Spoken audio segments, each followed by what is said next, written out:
स्वागत है आप सभी का हमारी बेहद खास पेशकश और हमारी बेहद खास मुहिम शेयर बाजार सबका अधिकार। एक ऐसा शो जहां पर हम आपको बताते हैं कि कैसे आप शेयर बाजार से जुड़ सकते हैं। शेयर बाजार से जुड़ी कोई भी जानकारी अगर आपको चाहिए हो, आसान भाषा में इस शो के जरिए बताते हैं आपको। और हमारी इस आज की पेशकश में आपको बताएंगे कि म्यूचुअल फंड्स के जरिए कैसे आप जुड़ सकते हैं शेयर बाजार को, और कैसे इक्विटी आपके पोर्टफोलियो का हिस्सा हो सकता है, आपकी एसेट एलोकेशन का हिस्सा हो सकता है।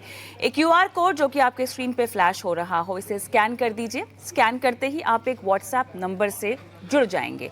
वहां पर आपको अपने सवाल भेजते रहे हैं। सवाल आपके इन्वेस्टमेंट्स को लेकर होने चाहिए। अगर आपने म्यूचुअल फंड में निवेश किया हुआ है तो किस तरह के फंड्स आपके पास हैं, कितना निवेश है, कितने समय तक आप इन्वेस्टमेंट करना चाहते हैं। अगर कोई फाइनेंशियल गोल इससे जुड़ा हुआ हो, जैसे घर खरीदने का हो या गाड़ी खरीदने का हो, तो कितने पैसों की आपको ज़रूरत पड़ेगी उतने सालों के बाद। कुछ बुनियादी जानकारी अगर दे देंगे तो हमारे एक्सपर्ट्स के लिए आसान होगा आपकी फाइनेंशियल प्लानिंग करवाना। तो चलिए, आज मेहमान के तौर पे हमारे साथ इन्वेस्टोग्राफी की फाउंडर श्वेता जैन जुड़ गई हैं। और श्वेता, आपका बहुत बहुत स्वागत है हमारी इस बेहद खास पेशकश में। और श्वेता, हमारे पहले दर्शक भी हमारे साथ फोन लाइन पर जुड़ चुके हैं। प्रभात से मैं बात कर रही हूँ। प्रभात, नमस्कार। नमस्कार मैम। कैसे हैं आप? मैं ठीक हूँ मैम। अच्छा, हिमाचल में फिलहाल बताइए मौसम कैसा है?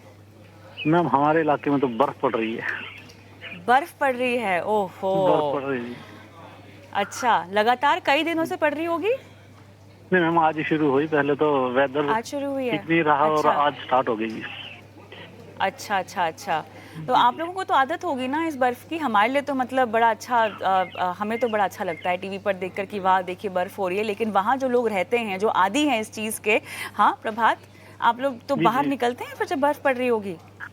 हमारे लिए तो मैम ये रूटीन का मैटर है ना, हर साल हैव टू फेस इट। बिल्कुल। अच्छा होता है। धन्यवाद प्रभात, आपने अपना सवाल हमें भेजा है। और देखिए, आपके जी। पास जो फंड्स हैं, जो डिटेल्स आपने हमें दी हैं, उसमें एक्सिस का ब्लू चिप है, मिरर एसेट का लार्ज कैप है, पीजीआईएम इंडिया का मिड कैप अपॉर्चुनिटी है, कोटक का फ्लेक्सी कैप, पीजीआईएम इंडिया का फ्लेक्सी कैप, टाटा का स्मॉल कैप, एक्सिस का स्मॉल कैप है। और 10 साल में आपको चाहिए 1 CR। और एक्सिस के ब्लू चिप को लेकर आपने स्पेसिफिकली सवाल पूछा है कि क्या इसको रिप्लेस कर लेना चाहिए या कंटिन्यू इसमें करना चाहिए। ठीक है, सवाल मेरे पास है। कुछ और एडिशन क्या आपको करना है प्रभात?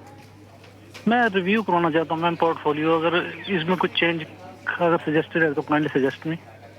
जी बिल्कुल, समझ गए। श्वेता बताइए।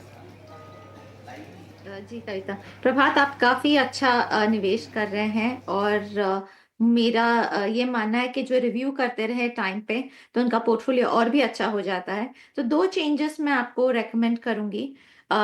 कोटक फ्लेक्सी और एक्सिस ब्लू चिप दोनों में ही निवेश आप स्टॉप कर सकते हैं।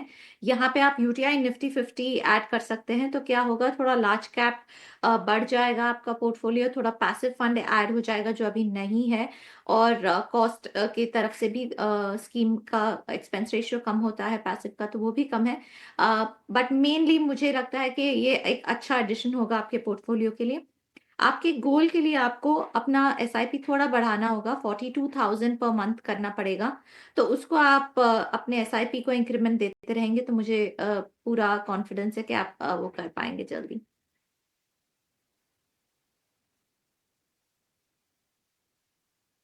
चलिए, प्रभात, कुछ और पूछना चाहते हैं आप? मैम, एक्सिस ब्लू चिप के बारे में मैं सुनाई नहीं देख रही। हाँ, तो वो उन्होंने कहा है कि आप रोक सकते हैं। वो कह रही हैं कि कोटक फ्लेक्सी कैप और एक्सिस ब्लू चिप में जो है आप रोक सकते हैं। और यूटीआई निफ्टी आपको पोर्टफोलियो में डालने की सलाह दी जा रही है। एसआईपी की राशि देखिए आपको बढ़ानी पड़ेगी, ये श्वेता भी कह रही हैं। कोई और सवाल? थैंक यू, शुक्रिया ma'am. Okay okay okay, all the best. चलिए आगे बढ़ते हैं। और अगले दर्शक क्या हमारे साथ फोन लाइन पर हैं? डीपी चौधरी साहब। चौधरी साहब, नमस्कार सर। नमस्कार मैम। कहाँ से बोल रहे हैं सर? राजस्थान, हनुमानगढ़। अच्छा सर, 3 से 4 लाख का आपको लमसम इन्वेस्टमेंट करना है। एसबीआई निफ्टी 50 इंडेक्स में आपको जो है निवेश रोकना है या नहीं, इस पर आप सलाह चाहते हैं। उसके अलावा आपके पास जो आपने जो निवेश की डिटेल्स दे रखी वो मेरे पास है। सर देखिए, लमसम जो करना चाहते हैं आप 3 से 4 लाख का, वो तो आप कह रहे हैं कि 3 से 5 साल के लिए करेंगे। लेकिन बाकी जहां आपका पैसा डल रहा है वो भी आप 3 से 5 साल के लिए ही डालना चाहते हैं कि क्या उसकी टाइम ड्यूरेशन बढ़ सकती है? 10 ईयर प्लस। वो सब 10 ईयर प्लस है, सिर्फ लमसम आपको जी। चाहिए होगा 3 से 5 साल में वापस। हाँ जी मैम। तो मतलब उस पैसे पे आप जोखिम नहीं उठा सकते, इज दैट राइट? मॉडरेट ले सकता हूँ, ज़्यादा हाई रिस्क भी नहीं। मॉडरेट रिस्क ले सकते हैं, ज़्यादा हाई नहीं ले सकते हैं। सर क्या मैं जान सकती हूँ 10 साल में आपको मतलब कितना कॉर्पस चाहिए होगा अपने इन्वेस्टमेंट से? मैं एक तो अभी राइट नाउ मेरी एज है 37, तो मैं अपने 50 Okay. तक रिटायरमेंट का देख रहा हूँ। 37 एज है मेरी अभी करंट, और कितना अपने जोड़ना 50 तक चाहेंगे? मैं अर्ली रिटायरमेंट का देख रहा था। तो मैं अपने लमसम के अकॉर्डिंग अगर देखूँ तो मैं 2+ करोड़ का देख रहा था। 2+ करोड़ का निवेश राशि बढ़ाने की कितने फिलहाल मुमकिन होगा आपके लिए? 10% स्टेप अप उन पे है। मेरा प्लान है नेक्स्ट ईयर कि मैं इनको डबल पे करूँ। अभी मेरी जैसे चलिए। ये म्यूचुअल फंड में 30 की जा रही है मेरी, तो मैं उसको 50 हाँ, या हाँ। 60 करने का प्लान कर रहा हूँ नेक्स्ट ईयर से। ठीक है, इसी साल चलिए से मैंने ठीक है। स्टार्ट किया। तो बहुत बढ़िया, स्टेप अप करने का आपका इरादा सही है, और क्योंकि आपने 2 CR के आसपास का लक्ष्य रखा है तो वो ज़रूरी भी होगा स्टेप अप करना शायद अपनी निवेश राशि को। और श्वेता, कुछ क्लैरिटीज़ आती हुई लमसम इन्वेस्टमेंट में वो मॉडरेट रिस्क ले सकते हैं, लेकिन बाकी जो निवेश कर रहे हैं उसमें 10 साल का नज़रिया है, 2 CR लक्ष्य है अर्ली रिटायरमेंट का। जी कविता, तो मुझे ये लगता है कि इनका पोर्टफोलियो काफी अच्छा है, काफी सॉर्टेड है, ज्यादा नहीं है स्कीम्स। बट मेरी इनसे एक शिकायत है, थोड़ा सा स्मॉल कैप में ज्यादा इनका एक्सपोजर है। SBI इंडेक्स फंड है, but small cap HDFC small cap है, निपॉन है, Kotak emerging mid cap small cap भी है उसमें, पराग फ्लेक्सी कैप में भी काफी स्मॉल कैप है। तो मुझे लगता है कि ये अपना लार्ज कैप का एक्सपोजर बढ़ा सकते हैं जब भी ये स्कीम अपनी बढ़ाएं। इन्होंने ये भी बताया कि लार्ज कैप स्टॉक्स है, शायद इसीलिए ये म्यूचुअल फंड्स में स्मॉल कैप की तरफ इंक्लाइन हो रहे हैं। बट ये एक अवेयरनेस, थोड़ी सी ध्यान रहे इनको, जैसे जैसे SIP की अमाउंट बढ़ती रहेगी वैसे ये उनको ध्यान रखना है।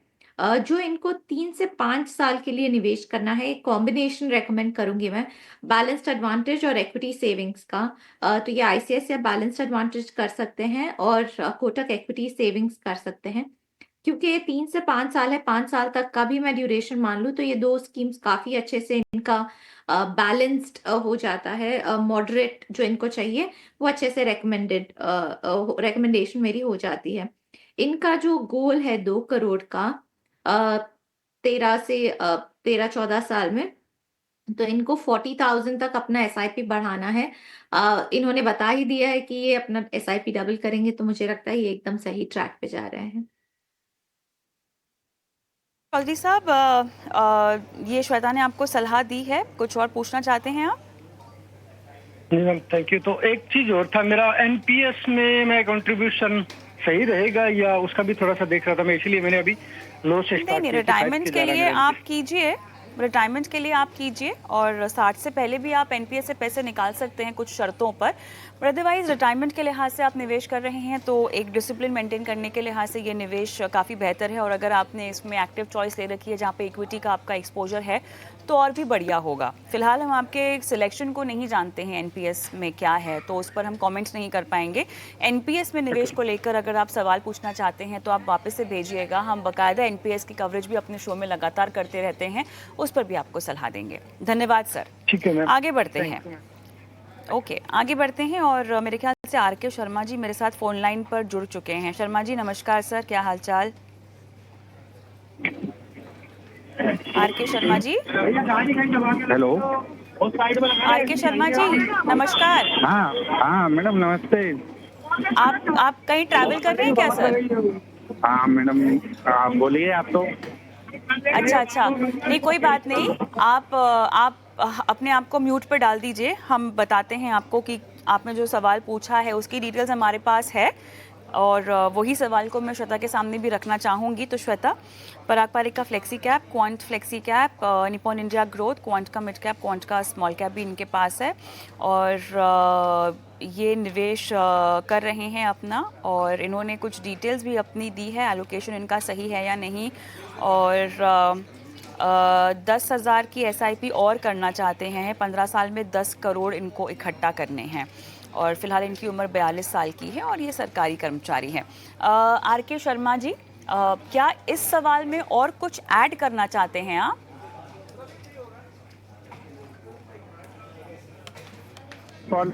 मेरे फंड सिलेक्शन सही हैं और हाँ। ये जानना चाह रहा था कि एक स्मॉल कैप का फंड और मैं लेना चाह रहा था, जिसमें मैंने हाँ। मुझे लगता है निप्पॉन शायद ज़्यादा सही है। तो एक बार आप बताएं कि मेरा फंड सिलेक्शन सही है या नहीं। बताते हैं आपको।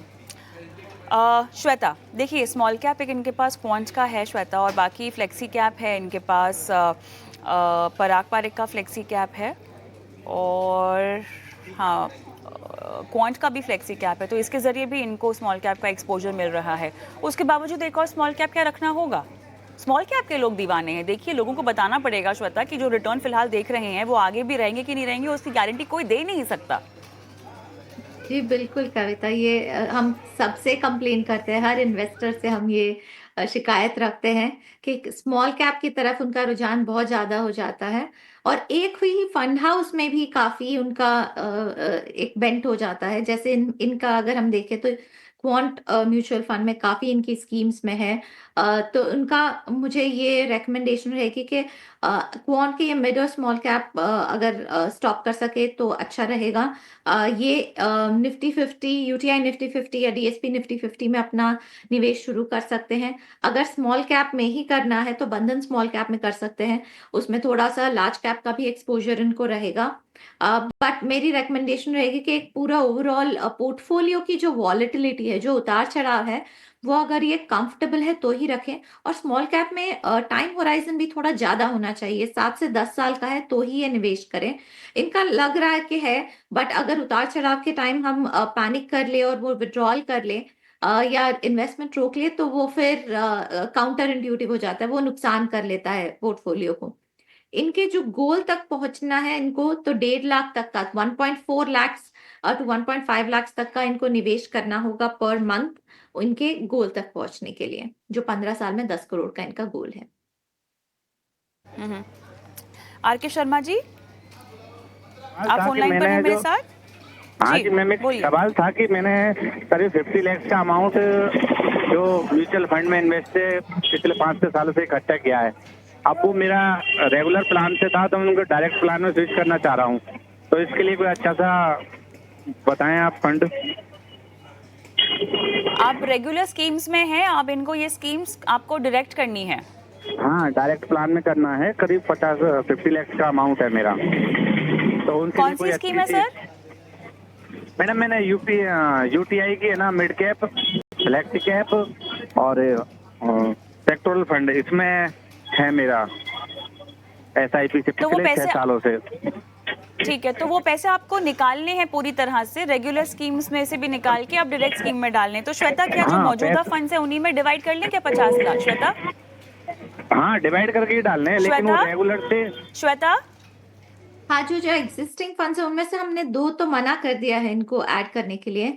जो 3 और स्कीम्स मैंने बताई है, इन्वेस्को स्मॉल कैप, बंधन स्मॉल कैप और यूटीआई निफ्टी 50 या डीएसपी निफ्टी 50, इनमें ये अपना निवेश शुरू कर सकते हैं और डिवाइड भी कर सकते हैं 50 लाख का। मैं ये रिकमेंडेशन और इनको दूंगी कि अगर ये अभी विड्रॉल कर रहे हैं, क्योंकि ये जब रेगुलर से डायरेक्ट में जाते हैं तो एक ट्रांजैक्शन होता है, तो अगर ये अभी विड्रॉ कर रहे हैं तो इमीडिएटली सारे पैसे जो डायरेक्ट में है वो डाल सकते हैं, या फिर थोड़ा स्टैगर करके डाल सकते हैं एसटीपी के द्वारा, सिस्टमैटिक ट्रांसफर प्लान के द्वारा। All the best Sharma ji. और इसी के साथ श्वेता, आपका धन्यवाद, आपने समय निकाला और विस्तार से आज दर्शकों की फाइनेंशियल प्लानिंग भी की। बहुत बहुत धन्यवाद आपका। और शेयर बाजार सबका अधिकार में आज के लिए इतना ही। मुझे भी इजाज़त दें। जाते जाते जो QR कोड आपकी स्क्रीन पे फ्लैश हो रहा है उसे स्कैन कर दीजिए, अपने सवाल हम तक पहुंचाइए। नमस्कार।